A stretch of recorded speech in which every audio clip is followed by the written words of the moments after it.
Let's start with the markets today, Sure. shall we? Let's start with Syria. Okay. It's been in the talks and they are still talking. Kerry and Laura. Kerry said it's been very constructive, but no breakthrough seen yet. No breakthrough seen yet. They said that they are held up on two things. First is the requirement for there to be some sort of tight timeline for weapons to be removed from Syria, the chemical weapons, and the other issue is the Russian.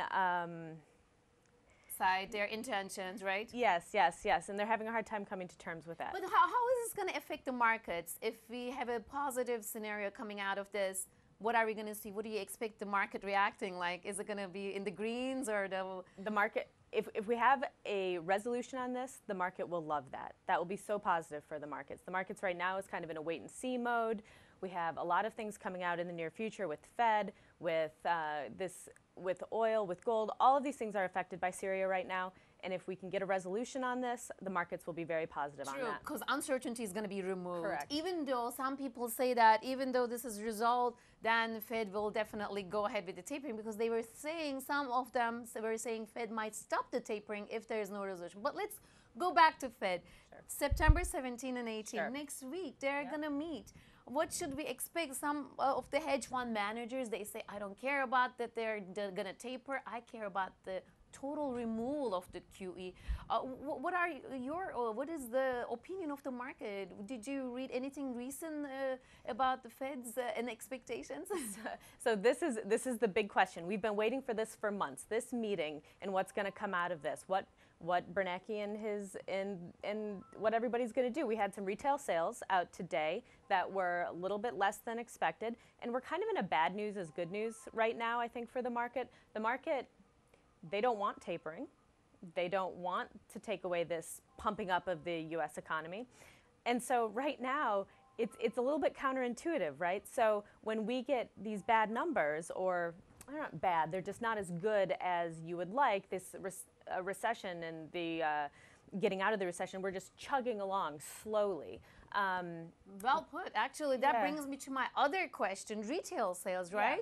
They came out today. Yeah. We were expecting the retail sales to be shaking the markets, but it didn't. No, little boost. Little boost, But it's not as good as expected. That's right. Absolutely not. So now we're in this situation now where, we'll see how the market reacts once it opens, once the bell opens. But, you can usually, when these things have happened in the past, the market reacts positively to this bad news because they think, oh, okay, well, maybe now there won't be as much tapering so quickly. So we'll see. We'll see when the bell rings That's right, today. and it did, and then we see it all in the greens. Yeah. You're right, Yeah. and it's positive. Yeah. Even though it is not as high as expected by the Bloomberg economists, the retail sales still made them happy. Stocks cling to pre-market gains after retail sales data. Maybe they want to continue to 7 days, sessions high. Right. How about corporate actions? There are some surprises. Last night I was here and Twitter tweeted.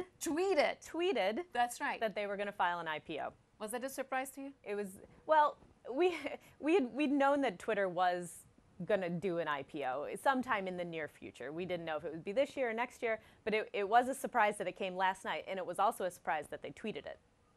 So I'm not sure we've ever had, or not in my experience, I've ever seen a tweeted IPO. I never seen, but that's a Twitter style. I suppose it's Twitter's. And any details on that? Any dates? It was confidential. Confidential. They said that they filed a confidential S1 with the SEC.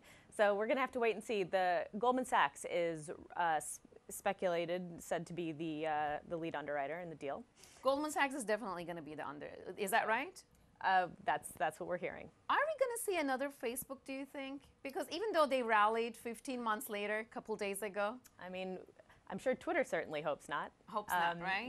So they have Goldman. They've apparently got Goldman Sachs on the case here. So I don't know. I mean, Twitter is such a phenomenon. It's such a cultural phenomenon in the world right now. So I'm sure they all have their fingers crossed and are dotting their I's and crossing their T's and making sure that what happened to Facebook doesn't happen to them. Even some news that Twitter moved the market, I remember from last year about politics in the White House, remember? Twitter moves the market quite a bit these days. So it's kind of a brave new world. And let's go back to also more corporate actions. Dell and also Facebook and Apple. What a week we had. Fashion Week. September 11, of course, unfortunately, the 12th anniversary. Then the expectations on Fed. Syria and Russia did such a turn on a dime. Right? Looking back at this week, what do you think the next week is going to look like? Wow, next week, well, we're still in the middle of we're in kind of a trough in between earnings season right now. So right now, I think what's going to affect the market for next week is really non-corporate actions, things that are happening in the news, because we don't have a lot of expected news coming up next week. So, you know, all FOMC, right, Sarah? All FOMC all the time. So we'll have that so we have the FOMC, and we'll have, you know, whatever's going on in Syria that will be affecting the news, and hopefully it's going to be good. Hopefully it's going to be good. Keeping my fingers crossed. Thank you so much for coming. Thank you. Our time is up here, but we will have you again soon. Thank you very much. Süremiz burada sona erdi Hande. Söz tekrar sizde İstanbul'da.